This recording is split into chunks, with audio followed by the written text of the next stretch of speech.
Welcome back to our study of Excel. In today's videos, we're going to learn about financial functions. The functions in this specific video will be the payment function, otherwise known as PMT, future value, or FV, NPER, which is the number of months to pay off a loan, PV, present value, and the rate. So those are our functions that we're going to deal with right now. So what I'd like you to do is I would like you to go find a workbook called Investment, or you can even open up a blank workbook for this segment as well, whichever is most convenient for you. Alright, here we go. Okay, I have pre-filled this workbook out so you can pause the video and fill in the missing blanks as well. Good. Alright, we're ready to go. So let's talk about some definitions here. We're going to calculate the monthly payment, and the monthly payment is what? It's simply a payment that we're going to make each period that's required to pay off a loan or reach an investment goal or things of that nature. Okay? It's just, think of it as our car payment or our house payment or our student loan payment. Ugh, had to remind you of that one, right? It's just that monthly payment. Now, sometimes you'll see it in months. Sometimes you'll see it quarterly. You might even have an annual payment. So you have to pay attention when you're using these functions to make sure that everything is in the same increment. So if we're talking about monthly items, everything we look at and everything we do has to be a monthly number. If it's quarterly, it's quarterly. That means 4 times a year. Or if it is annual, of course, that's 1 time a year. So those are the things that you need to kind of cement into your head if you don't have it. So remember, the payment function calculates the payment for each period that's required to pay off a loan or to reach an investment goal. Alright? The second thing that we're going to look at is, in this case, we're looking, in the scenario, we're looking at how much money or the different options of getting to this $300,000, which is our investment goal. And the investment goal is simply, think of it as saving, right? I'm saving for that car or whatever it is. Okay? So it is a future value. And when we're calculating a future value, what we're doing is we're saying, what is the future value of this loan or this investment? So if I'm saving so much money per month, and after so many months, how much money am I going to have? Well, I earn interest, so that's why we have this piece of it in there. So it gives us a function that we can easily calculate future value. Sometimes, though, we know how much money we need, and we know how much money we have, but we don't know how long it's going to take to get to that how much money we need. And so one way of calculating that is using a function called NPER, or the number of months or periods or payments. So again, you have to pay attention to, it's not always a month, it could be a quarter, or it could be an annual, which would be a year. So pay attention to what those things are. And the NPER just says simply, it's a function that calculates the number of payments either required to pay off the loan or to reach our investment goal. In our case, with our scenario today, it's going to be to reach our investment goal. Alternatively, perhaps we know how much money we can save every month, and we know how much money we need after a certain period. So that tells us that what we have to do is we have to calculate the amount of money that we need today, because we don't know that. We know how much we can save every month. We know what our goal is. We know how much time it is, but we don't know how much we have to put for that down payment, right? Think of it that way. And that's called a PV, or a present value. And that simply calculates the present value of our loan or our investment. And then the last thing that we're going to calculate in this video is the rate. And in our case, we're looking at a monthly rate. And, that's simply what? What is the rate? Of course, I knew you knew that. It's the periodic interest rate that we have that's associated with our loan or our investment area. All right, so let's get moving along. All right, so what we're going to look here is we're going to be working on row number 5 here. We're going to calculate the monthly payment. But you see we have 3 empty boxes here.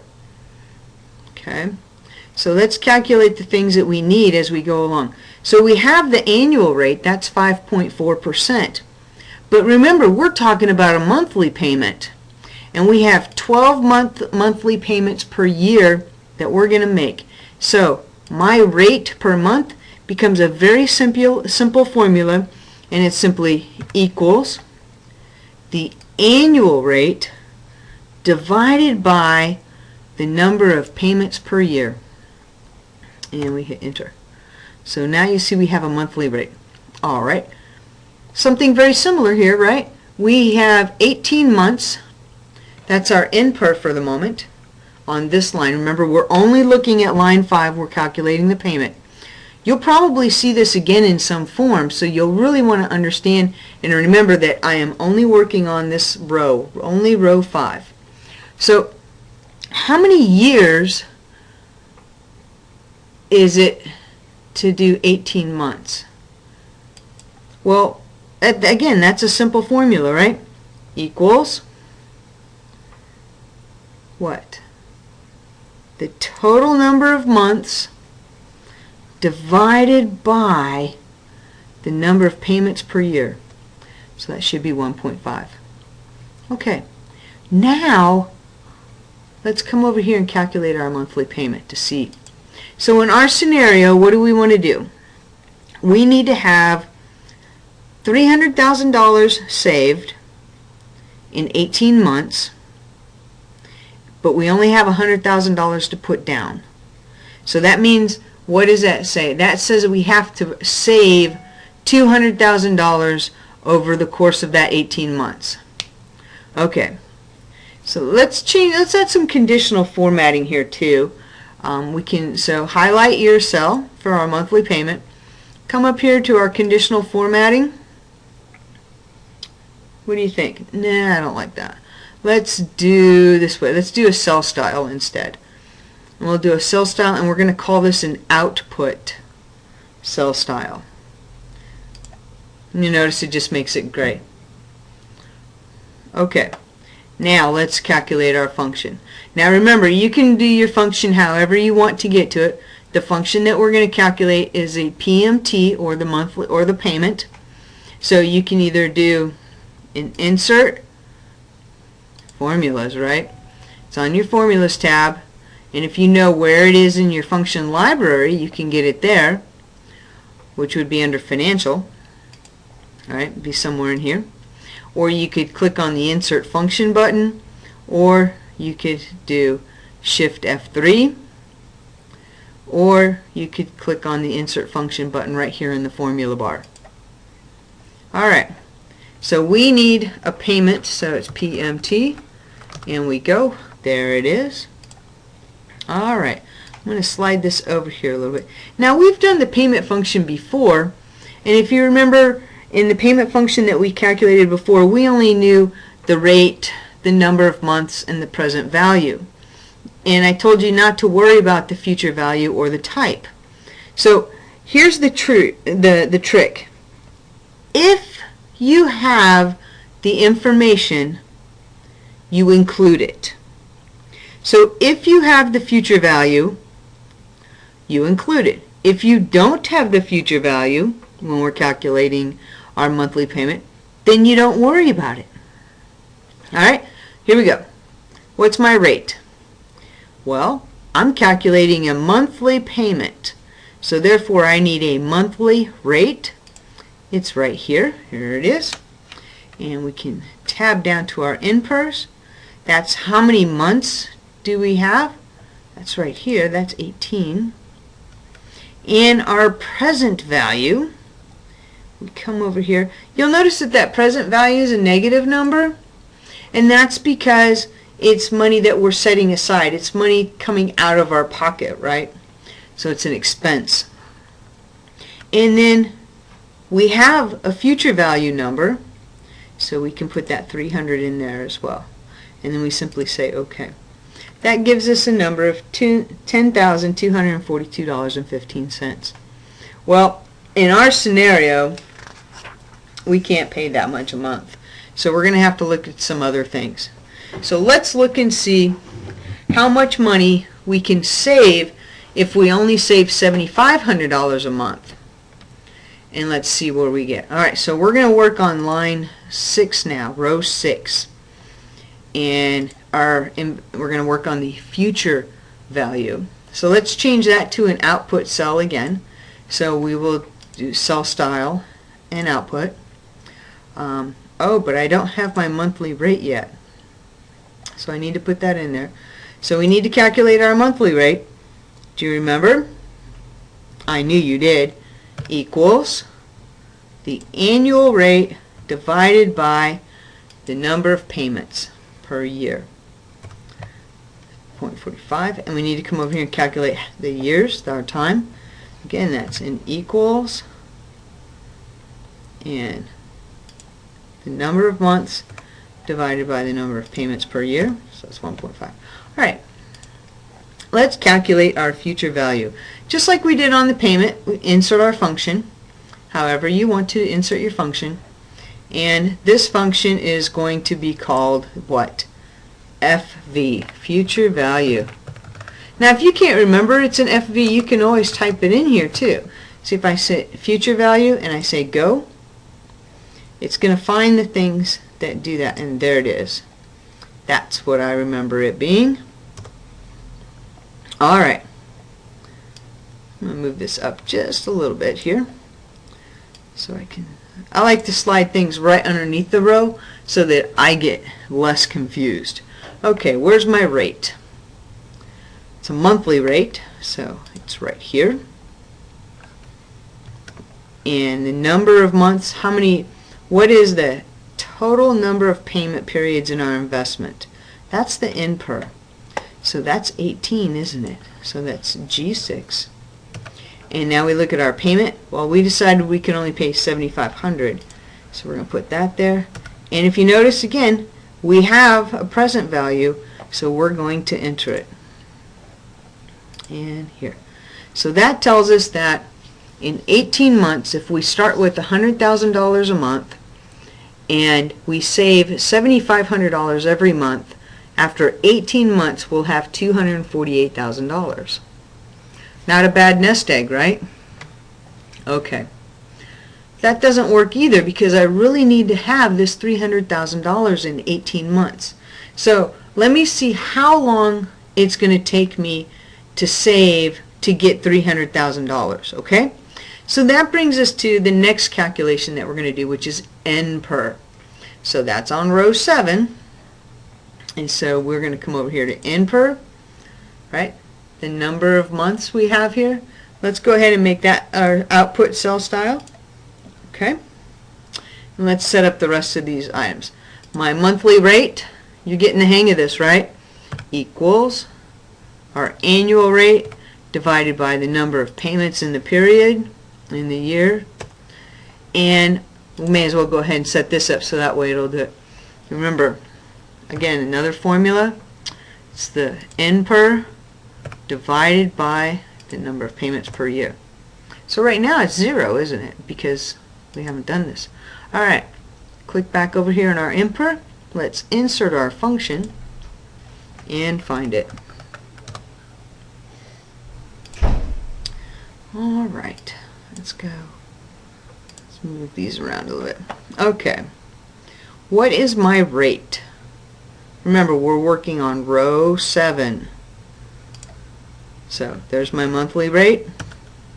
What's my payment?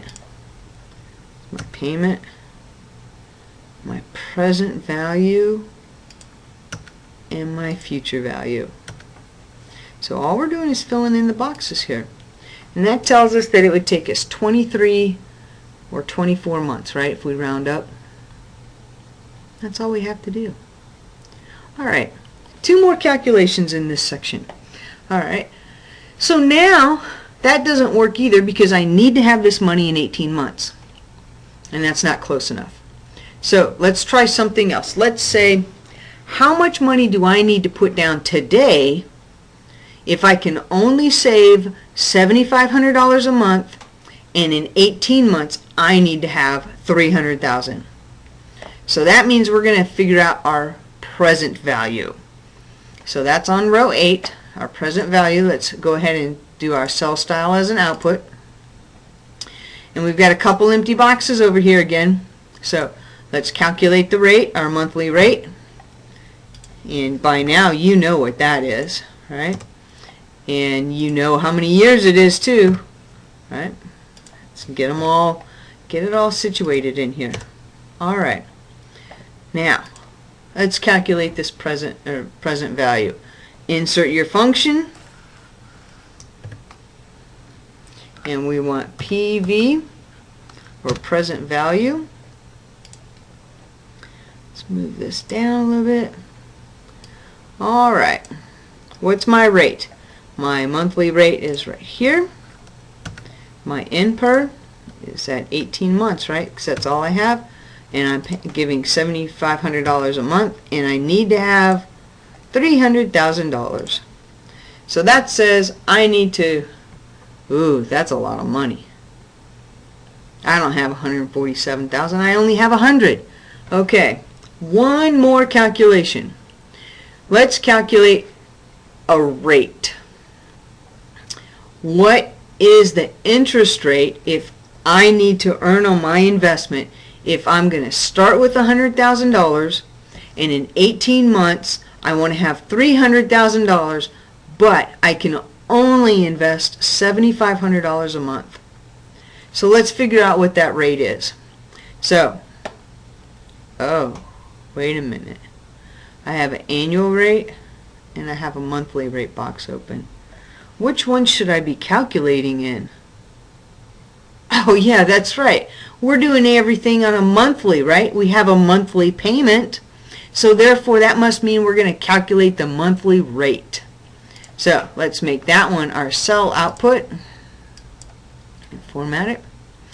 And what else can we do? Oh, we can go ahead.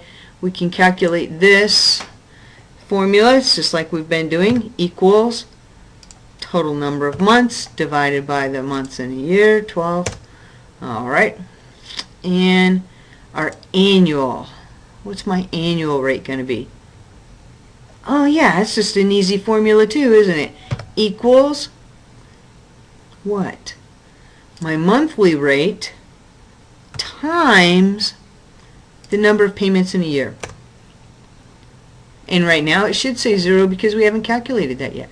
Alright, so let's calculate our month per year.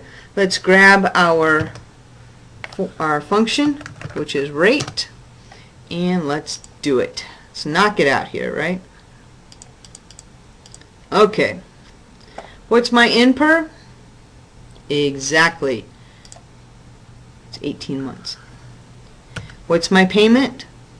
You got that too. It's $7,500. My present value, that's how much money I have today, $10,000. And how much money, or $100,000. And how much do I need? $300,000. We say okay. So that means I need to earn 1.9% every month, or 22% a year. That's a lot. I don't think I can do that. I think I'm going to have to go to the bank. So on that, let's go ahead and wrap up this video, and I'll see you guys in the next one.